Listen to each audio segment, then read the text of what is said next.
Então, passos para a vitória espiritual. Então, quando aprendemos como vencer pecados, isso traz para nós um benefício extraordinário em nossa vida. Por quê? Porque a maioria das coisas que nós passamos de ruim hoje na vida, na verdade, tudo, né? É por conta da influência do pecado, ou da influência do pecado de alguém, ou das próprias consequências que nós temos sendo pecadores.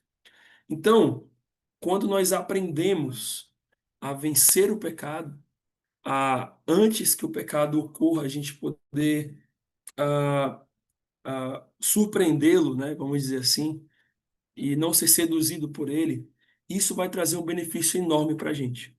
Isso não, claro, não vai dizer que a vida vai ser perfeita, não vai dizer que, não, a gente não quer dizer aqui que a vida vai ser 100% sem problemas, né, tudo maravilhoso, mas vamos reduzir muitas situações, vamos reduzir muitos problemas, certo?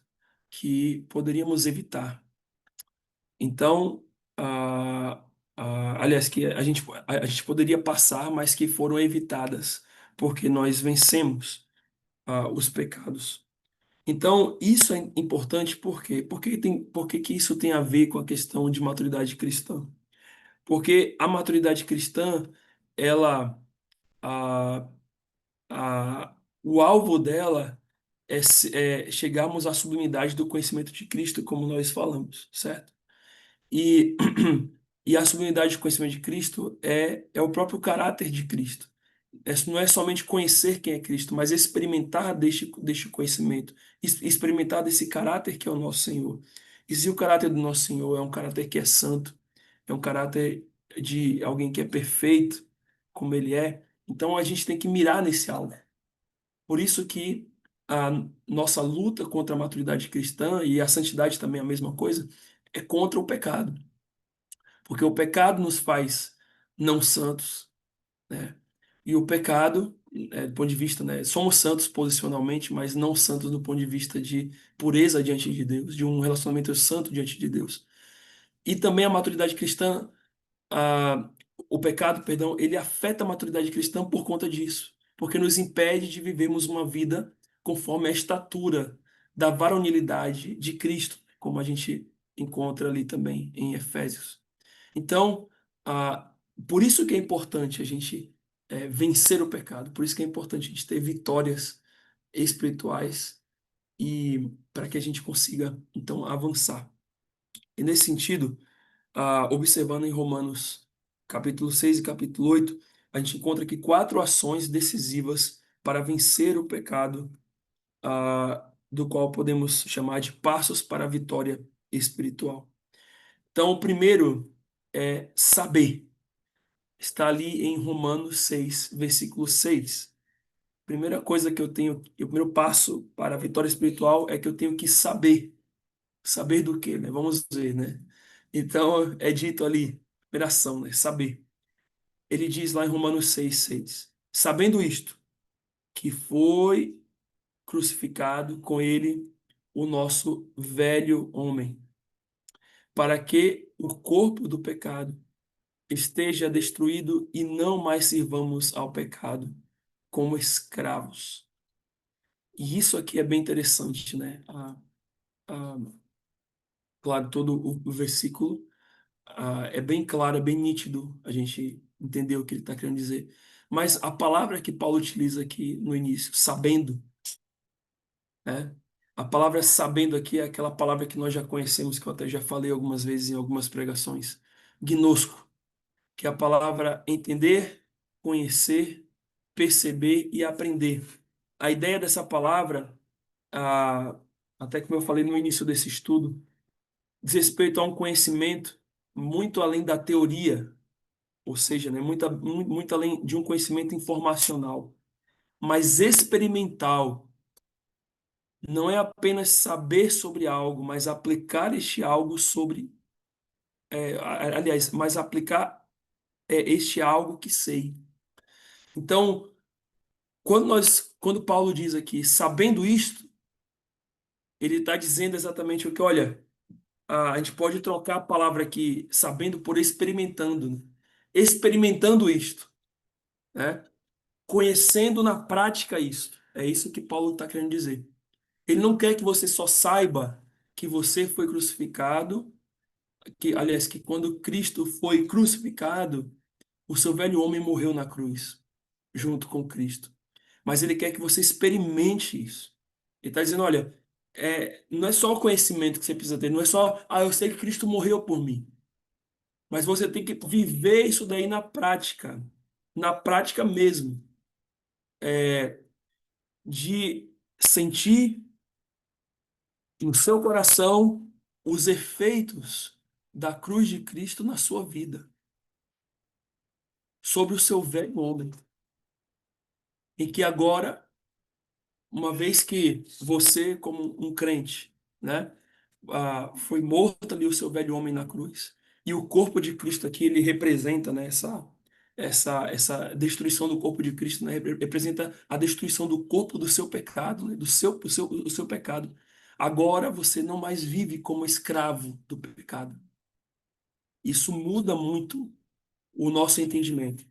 Porque, irmãos, muitas vezes nós passamos por versículos como esse, ou e outros até, da Bíblia, e a gente não reflete o peso que Paulo, né, que os demais escritores ali dos livros da Bíblia, eles nos apontam nessas situações, né? Então aqui não é um conhecimento é, qualquer, não é uma ideia teórica, não é que, olha, vou escrever algo bonito aqui.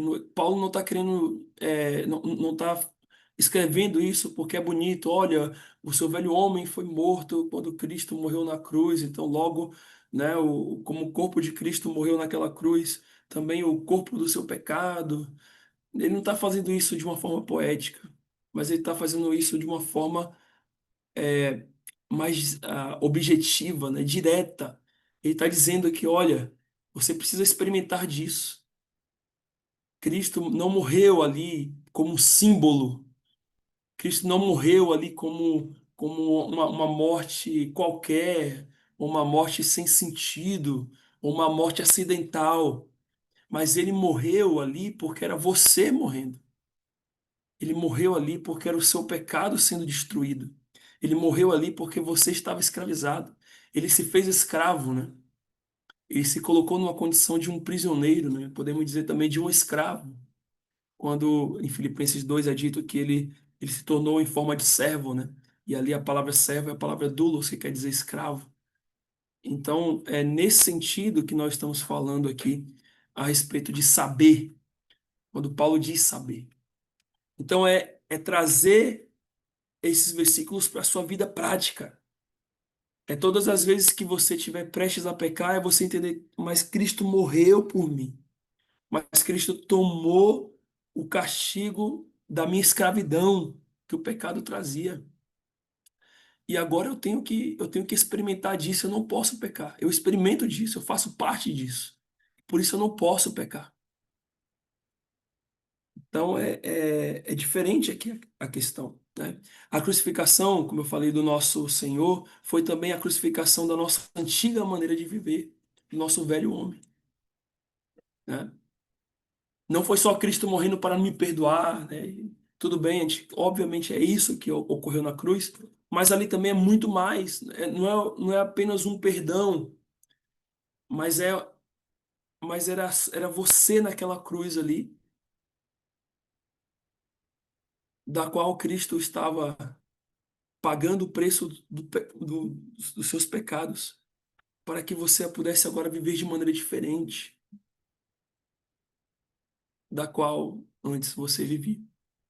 Então, o pecado não pode, nesse sentido, dominar ou nos escravizar permanentemente, embora que ainda o cristão peque contra Deus e por algum tempo seja derrotado por pecados. Então, isso aqui, irmãos, é bem interessante, né? Que embora que nós não estamos mais escravizados do pecado, porque nós experimentamos o Espírito Santo de Deus em nossa vida, nós temos a habitação dele em nós. Mas agora, o pecado, conforme Romanos 6,14, e você pode ler lá, é dito que o pecado não terá domínio sobre vós. Então, o pecado em si, ele não tem mais domínio sobre a minha vida. Até falei com um irmão ontem que ah, antes o pecado estava dominando sobre a nossa vida permanentemente. Mas agora não. Agora nós não estamos mais debaixo do domínio do pecado, porque Cristo morreu na cruz por nós. Porém, por muitas vezes nós podemos nos colocar sobre o domínio do pecado de novo, porque não estamos com os nossos olhos enxergando essa promessa de Romanos 6,6 e de outros versículos bíblicos que apontam para o que Cristo fez na cruz por nós. Então é essa atenção que devemos ter, né? O fato de saber aqui é um saber experimental que me leva a eu deixar qualquer pecado que queira ainda dominar o meu coração, que queira me subjugar, que queira me colocar numa posição que não é a posição da nova vida que eu tenho em Cristo, certo? Então, a primeira coisa que eu devo entender aqui é que eu preciso saber. Quando salvos, Deus nos entregou tudo o que precisamos para derrotar o pecado e não ser mais dominados permanentemente por ele. Então, nós não sofremos o domínio permanente do pecado. Pode ser que um crente tenha um domínio temporário do pecado na sua vida? Pode, devido à sua falta de maturidade, devido a ceder a tentações, devido a algumas fraquezas em particulares, algumas situações que podem acontecer e despertar, gerar um gatilho no coração daquele crente para poder tomar uma posição errada, contrária à vontade de Deus, mas Deus vai trazê-lo, Deus vai tirá-lo daquela situação, mas não temos mais o domínio permanente. Então precisamos trabalhar isso em nossa vida, conhecer, experimentar daquilo que o Senhor Jesus Cristo fez na cruz. E a melhor maneira em que você pode experimentar dessas verdades, daquilo que Cristo fez na cruz, é a meditação. É você meditando no que Cristo fez na cruz, né? Às vezes a gente ouve tanto, Cristo morreu na cruz, muitas mensagens, né? Cristo morreu na cruz por você, Cristo pagou os seus pecados, mas você não basta ouvir, você tem que refletir nisso. Você tem que trazer isso para o seu coração, e é essa ênfase que eu tô falando aqui, que eu estou querendo passar nesse passo. Você precisa meditar nisso. Você precisa sentir o que Cristo fez por você naquela cruz. E assim você vai dar valor a isso. E dando valor a isso, você não vai se deixar ser escravizado pelo pecado, ser dominado, subjugado nessa tentativa do pecado ainda querer dominar o nosso coração. Amém? E aí nós vamos para o segundo passo. Então, saber, eu preciso saber. Mas também eu preciso. Opa, aí tem mais um aqui, né? Então, quando, final de tudo, né? Quando crescemos no entendimento sobre o que significa nosso velho homem estar crucificado, nos tornaremos mais fortes e capazes em Deus para resistir às tentações do pecado nas suas múltiplas formas. Então, foi o que eu acabei de dizer agora há pouco, mas com outras palavras. Então, é crescer nesse entendimento, é meditar, refletir, é toda hora você ter a cruz de Cristo na sua frente. É todo dia você pensar sobre o que Cristo fez por você. Porque é uma das coisas que ocorrem, né? O esquecimento das promessas, daquilo que Cristo fez por nós. Isso nos afeta para que a gente não nos torne fortes e capazes para resistir às tentações. E quando nós esquecemos das promessas de Deus, nós somos suscetíveis às mentiras do diabo. Quando nós esquecemos das verdades de Deus, nós vamos ser suscetíveis às mentiras que Satanás tenta colocar das mais variadas formas por aí e vamos pecar das mais variadas formas, né? Então, esse é o primeiro passo, saber, saber. conhecer, experimentar o que Cristo fez por mim. Depois, reconhecer. É diferente de saber, tá? Vocês vão entender. Romanos 6,11 nos diz: assim também vós considerai-vos mortos para o pecado, mas vivos para Deus em Cristo Jesus. Então, quando nós estamos falando aqui de reconhecer essa palavra, essa ação, né, do verbo que é reconhecer, aqui o verbo é logizomai. Esse verbo significa calcular, contar, numerar ou raciocinar. É um verbo bem matemático, né? Vamos dizer assim. Porque a ideia do logizomai é trazer, ou em conta, né? No caso, traz a ideia, perdão, de levar em conta, ou de considerar, ou julgar algo baseado em um fato ou uma evidência. Então, o logizomai é como se fosse, é, não é um raciocínio qualquer, não é um pensamento qualquer, é um pensamento ponderado, né? É um pensamento que ele é refletido sobre algo, sobre um fato, certo? E quando Paulo fala a palavra considerar, é exatamente essa palavra, né, que Paulo está usando aqui, né? Considerar é a palavra reconhecer, né? Eu preciso reconhecer, eu preciso saber, né? Traz a outra ideia da outra palavra também, né? Levando em conta algo, um fato o que aconteceu. Eu preciso levar em conta esse fato para tomar uma posição, para tomar uma atitude. E no versículo é: considerai-vos mortos para o pecado e vivos para Deus. Então eu preciso levar em conta isso. Eu tenho que considerar esse fato, que eu estou morto para o pecado e vivo para Deus, para que então eu possa vencer o pecado na minha vida. E é isso, essa ideia que ele quer nos passar aqui.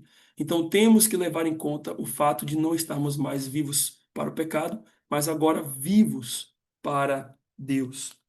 Então, assim, toda vez que eu estiver sendo tentado a pecar, devo raciocinar e julgar que aquela intenção não mais é adequada à minha forma atual de vida como salvo em Jesus Cristo.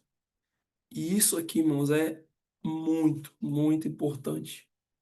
Porque, como nós vamos ver daqui a pouco, é a primeira coisa que o pecado nos tira. O pecado nos tira o senso de compreender a verdade de Deus e de fazer aquilo que é certo. Então, quando nós estamos prestes a pecar, ah, parece que some toda a lei de Deus da nossa cabeça. Parece que some toda a ordem que Deus nos dá. Parece que some todas as promessas, todos os mandamentos do Senhor. E só fica aquela intenção, aquele desejo como se fosse verdadeiro e que eu tenho que saciar aquilo porque é, aquilo é a verdade para mim naquele momento, né? Então temos que tomar muito cuidado com isso. Por isso que precisamos raciocinar, julgar. Então vem uma vontade de falar alguma coisa, para, considera aquilo, raciocina aquilo, julga se aquilo que você vai falar é realmente algo que edifica, é algo que vai produzir um fruto bom. Vem aquele sentimento, para, antes de fazer, raciocina, julga, coloca a palavra de Deus do lado como régua para poder medir se aquele pensamento, se aquela intenção é uma intenção válida, uma intenção correta, uma intenção boa. E às vezes pode ser algo tão simples, às vezes pode ser algo que parece tão inofensivo, que não é ilícito, mas a intenção por trás, ela é complicada. A intenção por trás está o pecado. A intenção por trás está ali presente aquela, aquele sentimento, né? De de fazer o contrário da vontade de Deus. Então eu preciso parar e eu preciso refletir.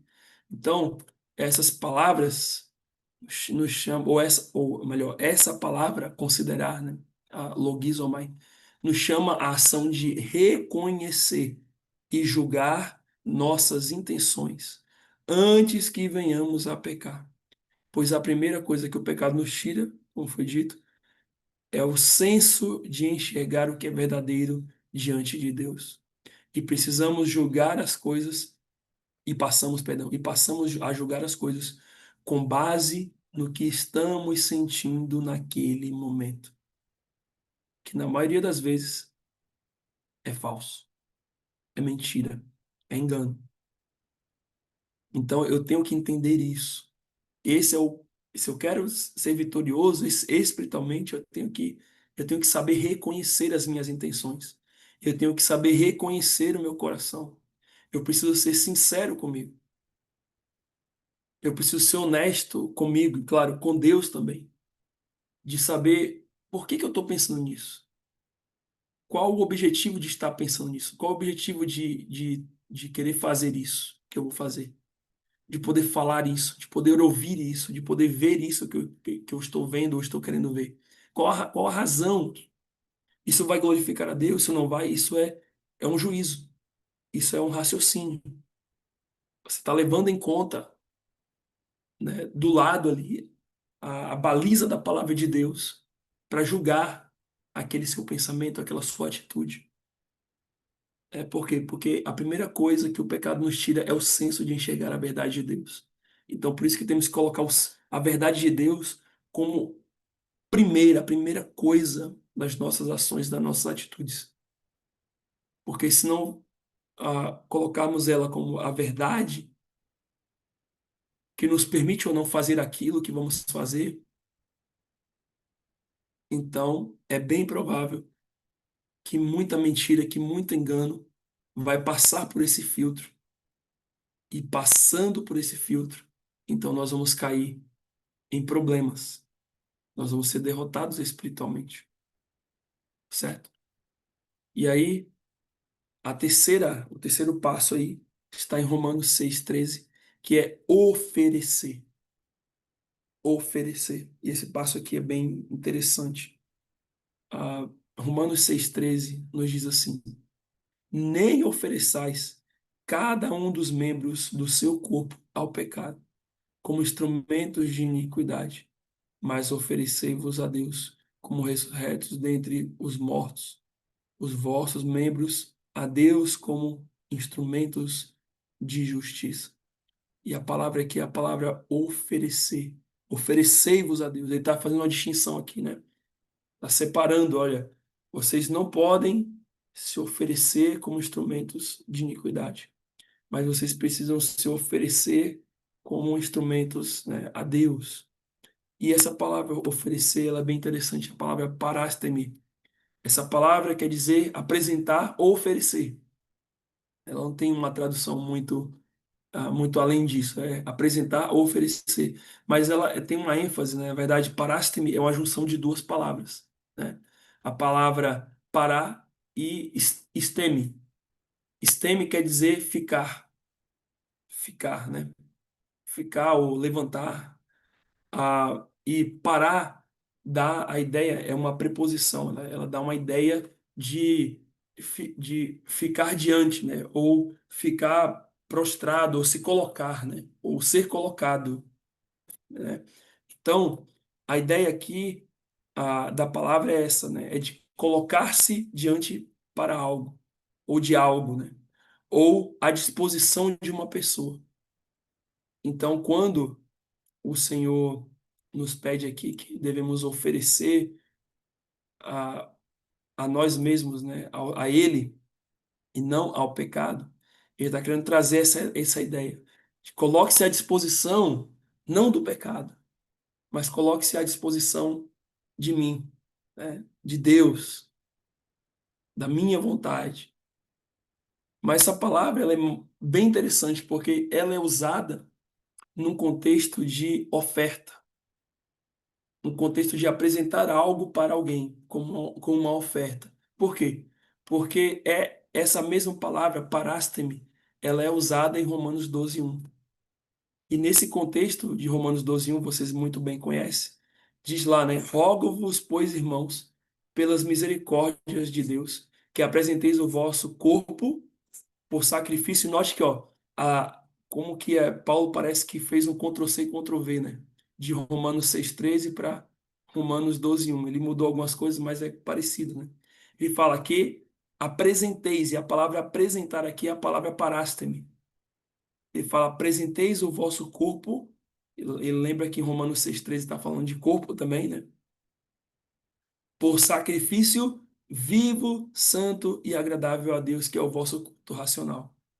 Então, a ideia de que de Romanos 12,1 é o sentido de que eu me apresento a Deus como uma oferta. Eu me apresento a Deus, né? Por sacrifício era o quê? Era uma oferta a Deus, certo? Era uma oferta a Deus, um sacrifício. E aqui a ideia não era o sacrifício do cordeiro, né? Mas aqui era um sacrifício de aroma suave, né? É um sacrifício de alegre, né? Um sacrifício não para tirar pecado, né? Não é que eu estou me oferecendo para tirar o meu pecado, mas é um sacrifício de aroma suave a Deus, que tem o sentido de trazer algo que dá gratidão e louvor a Deus. Então, quando Paulo, em Romanos 6,13 e Romanos 12,1, né, ele está falando aqui sobre parasteme, sobre apresentar, está exatamente falando disso, de eu me colocar como uma oferta a Deus, e não como mais uma oferta ao pecado, e não como mais na condição de alguém que se oferta ao pecado, que se entrega, olha, aqui pecado, estou aqui, ó, me usa, né, me leva, né, eu estou à disposição para fazer o que for para fazer, mas agora a Deus. Por quê? Por causa Cristo te salvou. Porque Cristo te comprou naquela cruz. Porque agora você não pertence mais a você, mas você pertence àquele que te resgatou. Então a palavra oferecer nesses dois versículos está ligada à ideia de se entregar ou ofertar o corpo como sacrifício a Deus em adoração. Então é esse sentido aqui da palavra parasteme, quando é utilizado em Romanos 6,13 e Romanos 12,1. Eu me entrego, eu me oferto a Deus como um sacrifício de adoração a Ele, e não mais como um sacrifício de adoração à idolatria, né, dos pecados, dos diversos pecados que a gente poderia nomear. Ah, então, uma vez que morro para o pecado, não mais posso me entregar ou me oferecer como oferta sacrificial para adoração ao pecado, mas agora a minha vida é oferecida exclusivamente a Deus para adoração, como instrumento de justiça que é vivo, santo e agradável. Então, quando ele diz que agora você não pode mais oferecer ao pecado, mas você tem que oferecer a Deus, aqui está o caráter de exclusividade. Deus ele não divide a sua glória com ninguém e não divide também o nosso corpo que pertence a Ele com mais ninguém. Então a transmissão aqui que Ele quer nos dizer é isso. É que, olha, você é meu, você é exclusivo. Não é mais do pecado, é meu. Não é mais para aquilo que você acha, que você gosta, mas é para mim. Eu gostava, né? Mas é para mim. Então é isso, para que você seja uma oferta para mim viva, uma oferta santa e uma oferta que é agradável, né? Amém por isso. E último passo é andar, que aí a gente foge um pouco de Romanos 6 vai para Romanos 8. Romanos 8:4. Romanos 8:4. Esse é o último passo. Uma vez que nós sabemos, né, experimentamos da morte do nosso pecado na cruz, e agora temos a capacidade de raciocinar, de entender a situação antes de pecar, para poder tomar o caminho correto, que é o caminho de Deus. E uma vez agora que temos a condição de nos ofertar para servir a Deus, ao invés de entregar o nosso corpo para as coisas do pecado, então eu consigo andar. Então, note que Isso é bem interessante que tem muito a ver com até mesmo o crescimento de uma criança. Uma criança, ela não começa a andar com os seus próprios pés de um dia para a noite, não é? Não. É com o crescimento que ela vai começando a andar. Mas só que para ela saber andar, o que que ela tem que, o que que ela necessita? Ela observa, ela aprende. Então aquilo traz a ideia de saber, né? Ela vai aprendendo e vai tentando, né? Engatinhando ali, ela vai experimentando. Lembra do saber, né? Ela vai experimentando ali, dando os primeiros passos para ver se ela consegue ficar de pé. E depois ela vai fazendo o juízo de valor, porque ela entende que se ela começar a se ajoelhar e levantar o tronco, ela consegue ficar firme, né? E, e às vezes ela vai precisar reconhecer ou ver alguma coisa do seu lado que pode ajudar ela a se erguer, que talvez seria aí um andador, né? Talvez um móvel, alguma coisa que ela que vai, ou a parede, né, que ela vai pegando, e ela vai, e ali é o ato que ela reconhece, que ela vai raciocinar, que ela vai julgar, olha, eu não consigo ficar de pé. Então eu tenho que ter alguma coisa para poder me apoiar, para poder levantar. E depois, então, ela se oferece, que é aquele passo, e eu lembro aqui a minha memória do Asaf agora, aquele passo em que o Asaf ele estava pegando na parede, segurando, né, andando, segurando com as mãozinhas na parede, e do nada ele soltava as mãos e ele se entregava para mim. Ele corria em direção do pai, né?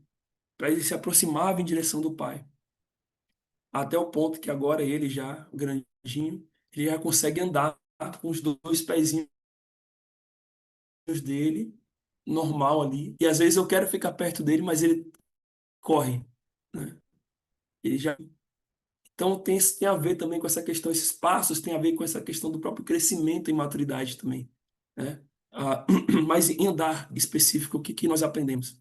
Romanos 8:4 nós lemos que a fim de que o preceito da lei se cumprisse em nós, que não andamos segundo a carne, mas segundo o Espírito. O ensino aqui é que nós não andamos mais segundo a carne, mas sim segundo o Espírito. E a palavra que andamos é a palavra peripatel, que é a junção também de duas palavrinhas, né? A palavra peri e a palavra patel. Patel é a palavra para pisar, né? Ou para pé, né? Para você pisar, né?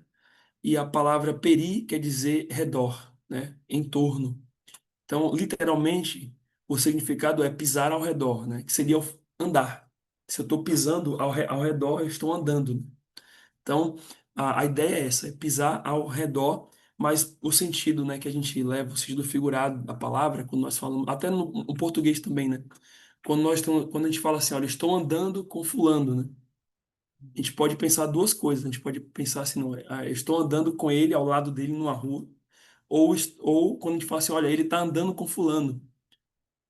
Quer dizer também no sentido subjetivo, né, que se refere a fazer as mesmas coisas que o outro faz, a seguir o caminho de um outro, ou seguir as atitudes do outro, né? Então, quando você olha, ele teve isso com ele, ou ocorreu isso com ele porque ele estava andando com fulano, né? Ou seja, porque ele estava nas mesmas práticas que fulano. Então, nesse sentido também a palavra peripatel. Ele quer dizer andar observando com atenção ao caminho, ou regular a própria vida, ou saber conduzir-se, ou saber comportar-se. Então, quando estamos falando de andando segundo o Espírito, é exatamente isso, é andar observando conforme o Espírito Santo diz que devemos andar, ou que devemos seguir, ou que devemos fazer, ou é regular a nossa vida conforme o Espírito Santo quer, ou saber nos conduzir conforme o Espírito Santo quer, ou comportar-se conforme o Espírito Santo quer. Então, é esse sentido da palavra conduzir, né? Andar. Então, nesse ponto, opa,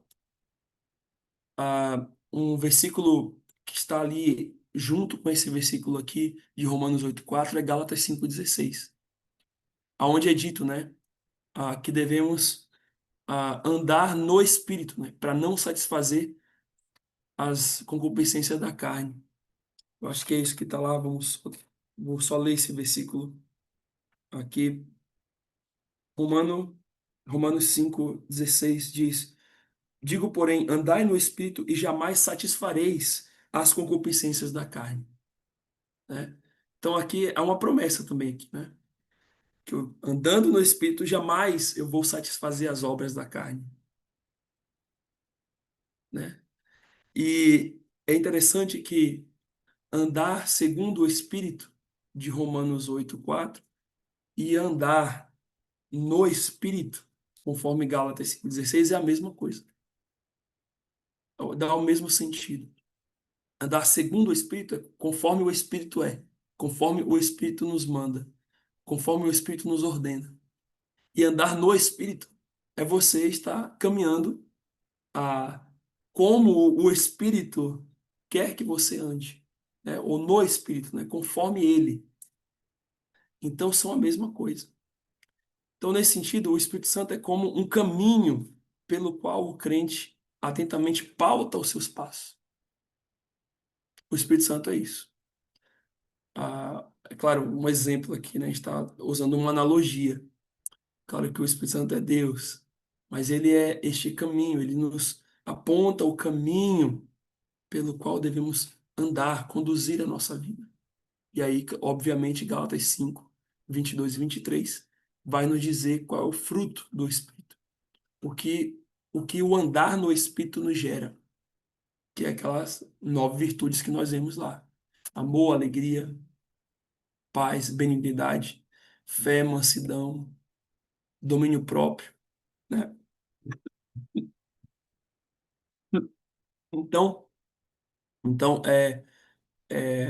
ah, mas para alcançar, e novamente, para alcançar esse andar no Espírito, é preciso que todos os demais passos anteriores sejam alcançados, sejam trabalhados. Senão a gente não consegue. Senão, pastor, eu quero andar no Espírito, mas como você quer andar no Espírito se você não medita na cruz? Se você não reflete o que Deus fez para você na cruz?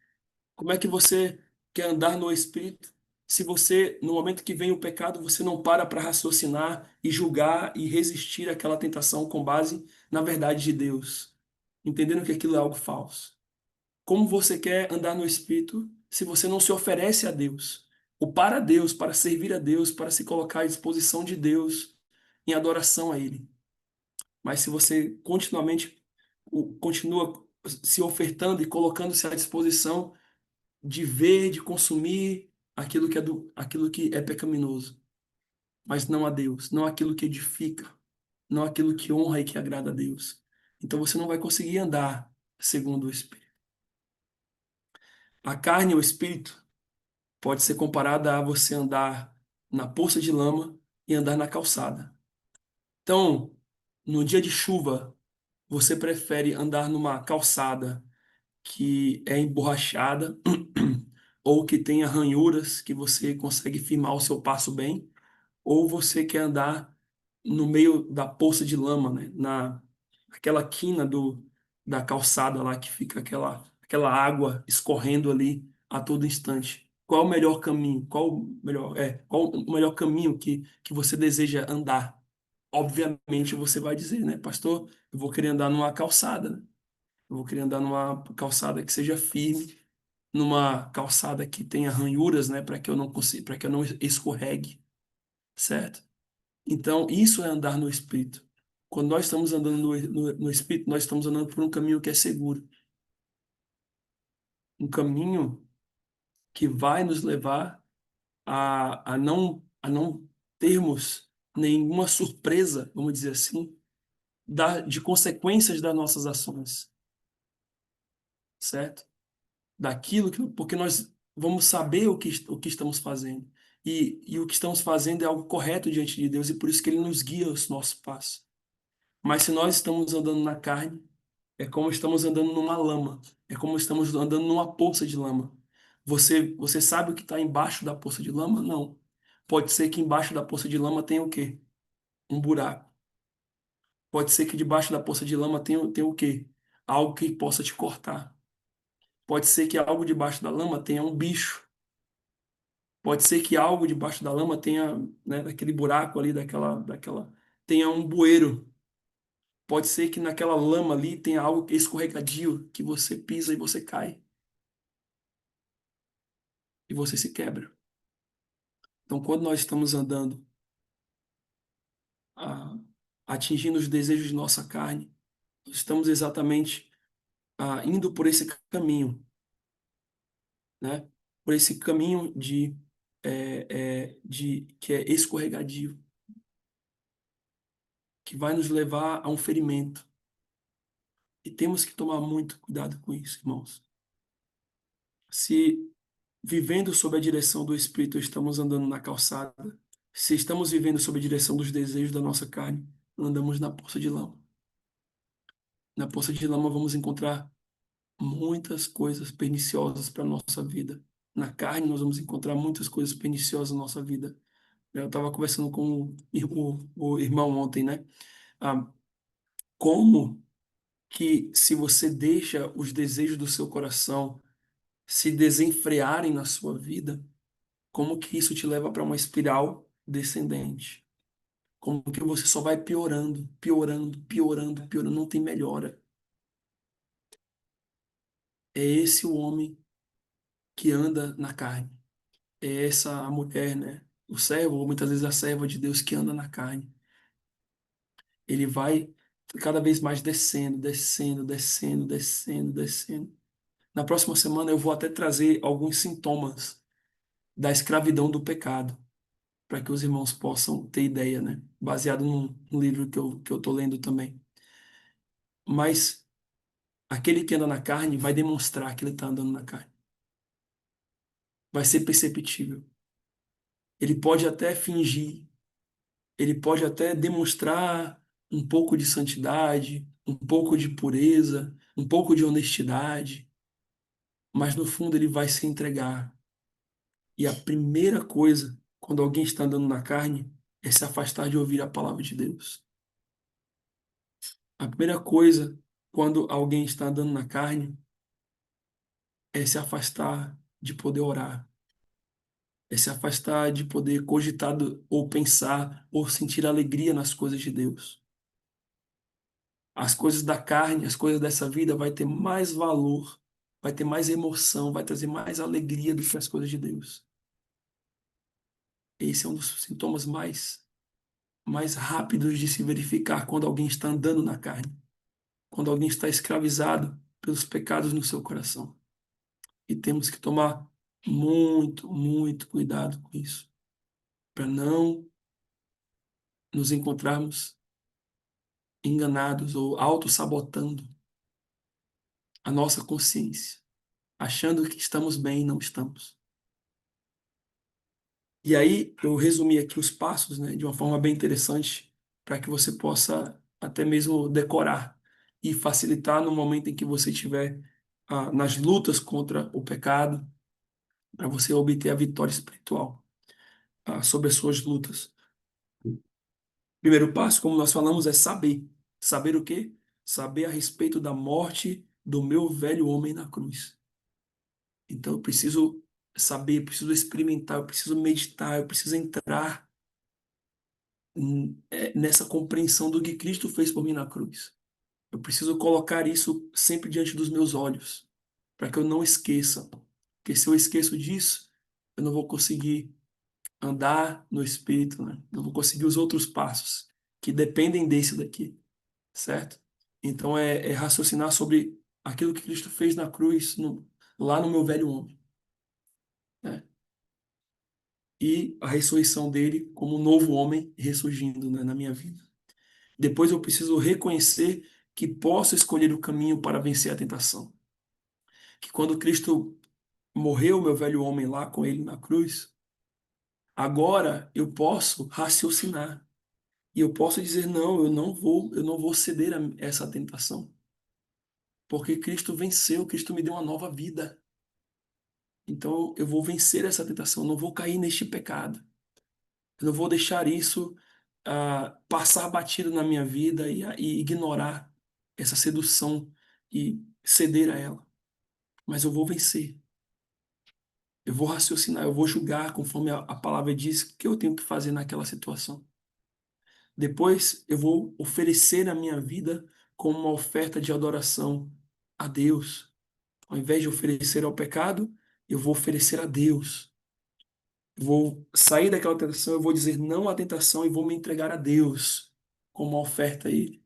E aí você pode, no sentido prático, orar a Deus, clamar a Deus, cantar o hino a Deus, louvar a Deus, engrandecer a Deus, buscar a Deus, ler a palavra dele. Qualquer coisa em que você se entregue a Deus, né, para fugir daquilo. E por último, então, eu vou andar conforme a vontade do Espírito, né? Eu vou andar conforme a vontade do Espírito, porque eu já passei por esses passos. Eu já sei o que Cristo fez por mim na cruz. Eu tenho experiência, eu tenho experimentado disso. Eu raciocino, eu reconheço que eu posso tomar o caminho correto. Eu já me entreguei a Ele, eu já me ofereci a Ele. E agora então eu posso continuar andando nesse caminho seguro, nesse caminho ah, firme, que é o caminho do Espírito Santo. E vou aprendendo e crescendo com esse Espírito Santo. E por fim, eu vou chegar à vitória espiritual, né, sobre as situações diversas da minha vida. Amém?